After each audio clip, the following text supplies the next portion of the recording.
This is the space shuttle. Beautiful piece of engineering. Oldie but goldie. But did you know that the space shuttle's design was heavily conditioned by this? Let's have a little competition here. I'm known for trying to bribe my audiences. So, whoever answers correctly gets a book. Why is it that the design from the space shuttle is, oh, already a hand over there. Do you want to just scream the answer? Yeah, basically because two horses are the usual width of the train tracks, and that makes mandatory for the Beautiful. space shuttle being on the same width. Beautiful. It's waiting for you. So it actually comes all the way from ancient Rome, because the two horses' bottoms was then the standard for the width of a carriage. And then the width of a carriage became the standard for the roads, that became the standard for the train tracks, and the space shuttle was designed and created in Utah, but it had to be transported to Florida. I think that this is a very good example of path dependency.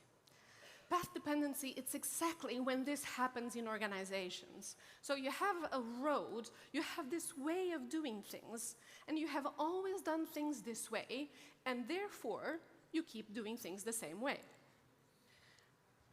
You don't question. You don't know why.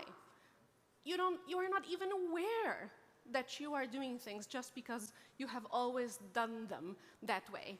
This is a big challenge when it comes to AI implementation.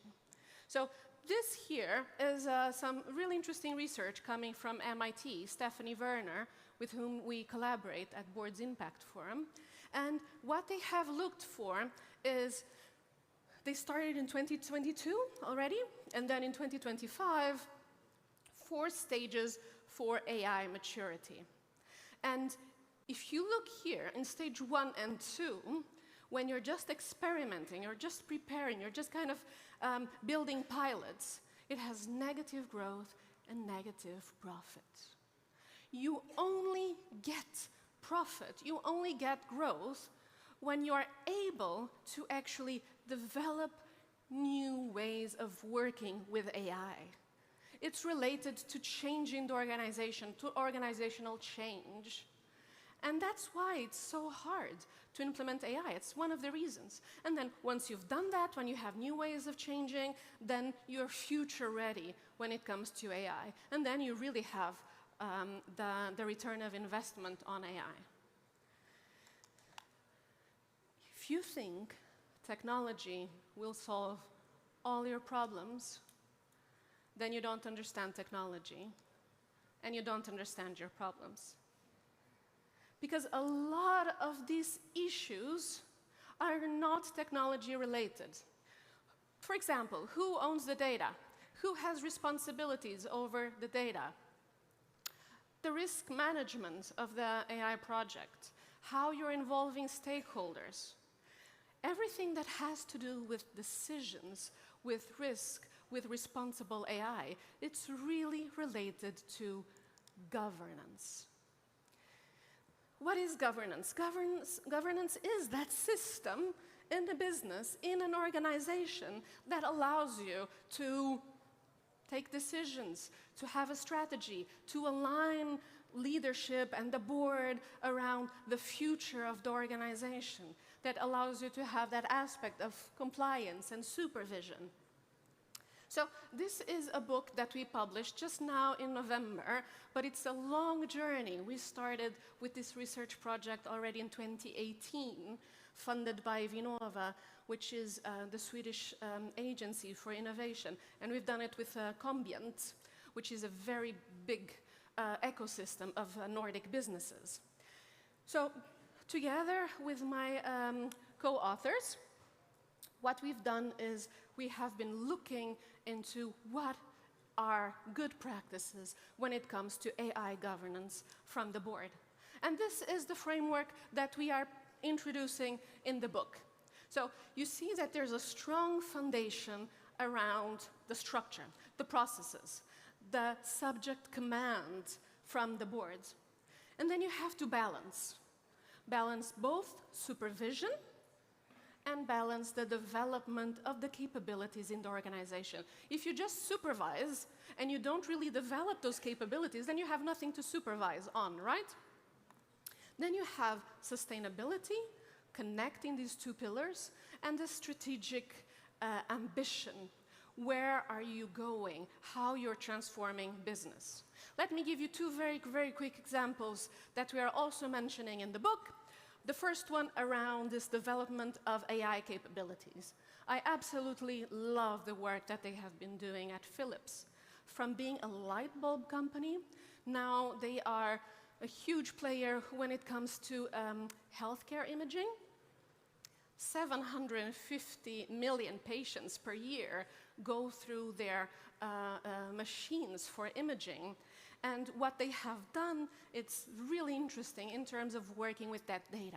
If you're in a hospital setting, in a healthcare setting, if you use that data in order to make imaging a little bit faster, a little bit more efficient, huge gains. But what's interesting is that, for example, the principles for AI have already been published in 2020. In the rules of procedure from the board, they specifically require all board members to have competence when it comes to digital and AI. Another example, going now to the supervision part, is, for example, Maersk.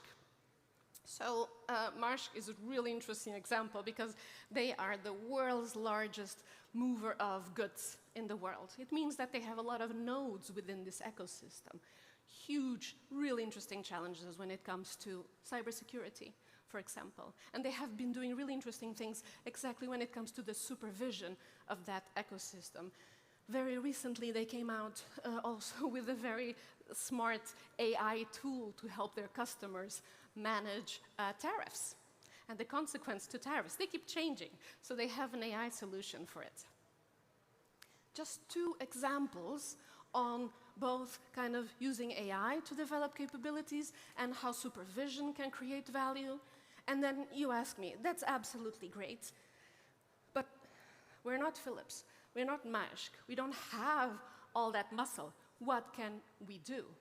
Well, in our book, we have also developed this tool, this matrix, boards for AI matrix. And what we have is different levels, and then within all these levels, you have the different elements of that little house that you saw before. And what you see is there's different discussions that you can have in order to understand where you are and where you want to go. In the book, what we have is a list of questions, guiding questions to each one of these levels and each one of these areas. So you can have an informed discussion around where you are, where you want to go. Very interesting. When we started this in 2020, when we published our first book, a lot of organizations, you know, they were in a certain place and they wanted to go ahead, but this is kind of what happened. And it's not that they haven't done anything when it comes to AI, it's just that AI went so fast. So even if you're moving forward, it's going even faster. So these kind of tools where you create alignment are really, really important to understand where you are, where you want to go, and how to get there. So 3 key takeaways. If you don't remember anything else from today, please remember this. First, success is not a technology challenge. Success is an organizational challenge. Within that, governance is really becoming a key strategic capability in the AI era. And it really helps if you're able to understand your horse's bottoms from the space shuttle when it comes to your organization, to be aware of that. Chaos is order, yet undeciphered. It feels chaotic, but there is order. There can be order in that chaos. The challenge is the greatest danger in times of turbulence is not the turbulence per se, but it's really to act in yesterday's logic. So that path dependency that I was talking about. And if we are able to look into governance as a tool to look for tomorrow's logic, then the sky is the limit. Let's build the space shuttle. Thank you.